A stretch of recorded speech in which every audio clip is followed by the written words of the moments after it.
sekarang kita balik lagi ke bukunya Theoderic yang From Zero to Survive tentang bab yang keempat. Oke, bab yang keempat. Nah, kali ini kita masuk aja. How I Learned the Value of Networking. Nah, kalau bisa Theoderic mau balik ke masa kuliah, ada satu hal yang pengen banget dia ubah. Networking. Dulu si Theoderic merasa telat banget buat sadar betapa pentingnya bergaul sama orang-orang di sekitarnya dia. Kenapa? Karena Theoderic dulu minder. Saat teman-teman dia yang dari kalangan berada ngajakin dia buat nongkrong atau main, dia sering banget nolak. Bukannya nggak mau, tapi si Theoderic selalu merasa nggak pas ada di antara mereka. Waktu itu si Theoderic cuma fokus dagang kecil-kecilan buat nutupin kebutuhan dia sehari-hari. Teman-teman Theoderic sering nongkrong dan dia lebih milih balik ke kosan, belajar, atau sekadar main basket atau badminton depan kosan sama anak-anak. Jujur aja, si Theoderic merasa dia itu orang susah. Jadi, dia mempersempit ruang pergaulan dia sendiri.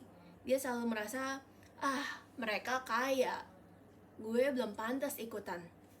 Ternyata itu salah besar. Kalau bisa diulang, Theoderic akan memilih untuk lebih banyak bergaul.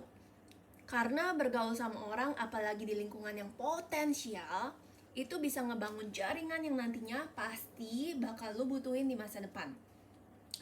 Theoderic gak sadar saat itu bahwa networking bukan cuma soal having fun, tapi lebih dari itu, lo lagi membangun database pertemanan.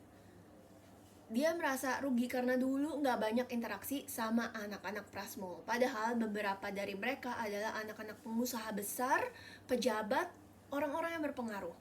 Tapi karena si Theoderic gak pede, dia malah menjauh. Si Theoderic itu lebih fokus dagang selama 4 tahun kuliah.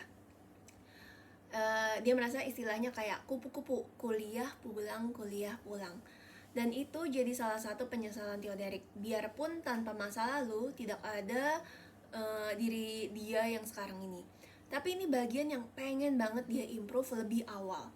Sekarang Theoderic sadar kalau dia lebih berani dan terbuka, mungkin mereka juga gak masalah bergaul sama dia. Bukan mungkin, memang mereka gak masalah bergaul sama dia. Karena pada akhirnya setiap orang itu punya value masing-masing.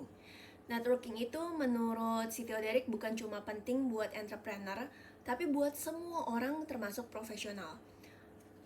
Apapun status kita, kerja atau enggak, networking bisa bawa peluang yang gak kita duga. Misalnya lagi gak ada kerjaan, tapi tiba-tiba bisa dapat tawaran pekerjaan karena koneksi yang kita bangun sebelumnya. Si Theoderic sering mikir dunia ini sekeras apapun kita kerja, pasti ada batasnya. Contoh, kerja di kantor mungkin dalam 5 atau 6 tahun bisa naik jabatan. Atau kalau bisnis dalam 3 tahun omset bisa naik. Tapi kalau mau scale up lebih jauh lagi, butuh bantuan orang lain. Butuh strategic investor, partner, tim, atau bahkan mentor buat bantu lu naik ke level berikutnya.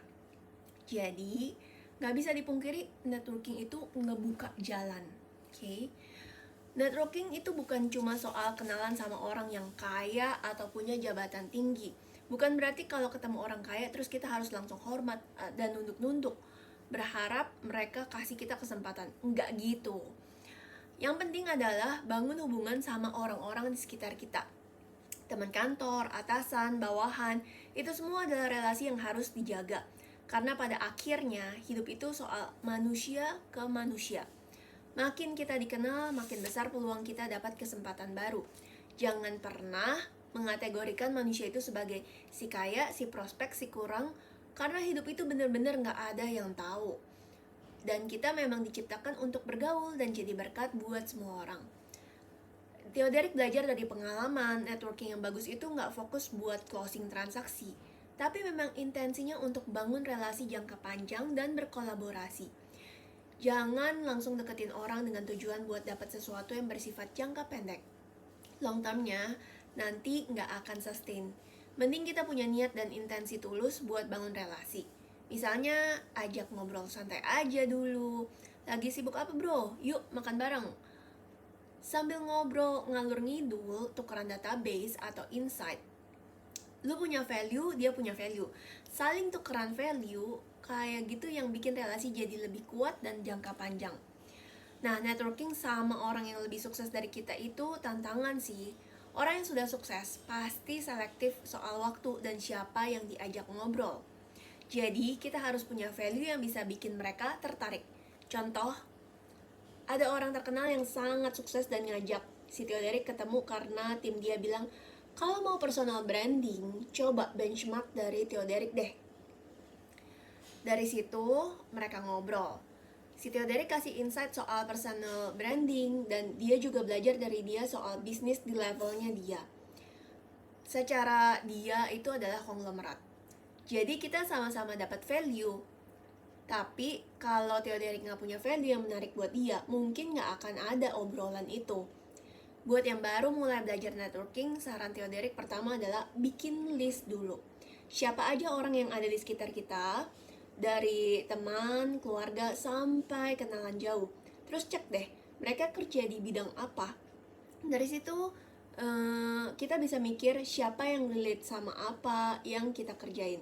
Misalnya, lu baru mulai jualan hampers. Lihat deh, siapa di circle lu yang mungkin butuh hampers buat acara atau bisnis mereka. Kedua, kalau mau ngajak orang ketemu buat networking, lu siapin diri juga buat traktir. Nggak perlu mahal-mahal. Yang penting lu ajak, lu yang bayar. Ini semacam unspoken rule aja dalam networking. Invest dikit di awal, nggak ada salahnya buat bangun hubungan yang baik. Terus kalau udah ngobrol, topik yang sering dibahas biasanya tentang kerjaan atau rencana masa depan. Misalnya lagi sibuk apa nih, atau tahun depan ada planning apa. Saling tukar cerita aja biar bisa saling bantu kalau ada kesempatan. Tapi ingat, jangan buru-buru nawarin jualan lo atau apapun. Karena belum tentu orang itu bakal tertarik ketemu lagi kalau dari awal lu udah hard selling. Jadi ya, networking itu skill yang wajib banget dipunya, apalagi di zaman sekarang. It's not just about who you knows, but also who knows you and what you bring to the table. It's the only way to leverage your life to climb higher. Oke,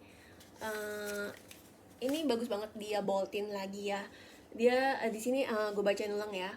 Networking yang bagus itu nggak fokus buat closing transaksi, tapi memang intensinya untuk bangun relasi jangka panjang dan berkolaborasi. Bagus banget ya, dia ada reminder di situ. Nah, terus kita masuk di tahap yang hampir mau selesai adalah personal branding menghubungkan diri dengan peluang, dan dia ada kayak gini. Terus dia ada satu lagi yang buat di bold juga, ini bagus juga, gue bacain ya.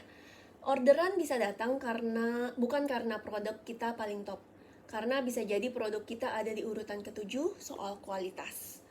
Tapi karena orang tahu keberadaan, brand dan story tentang behind the brand, atau kita, produk atau jasa kita tetap laku. Maksudnya behind the brand atau diri kita sih gitu. Jadi itu yang membuat produk atau jasa kita jadinya tetap laku. Itulah kekuatan personal branding. That's all buat bab 4. Nanti kita lanjut lagi di bab 5 ya. See you.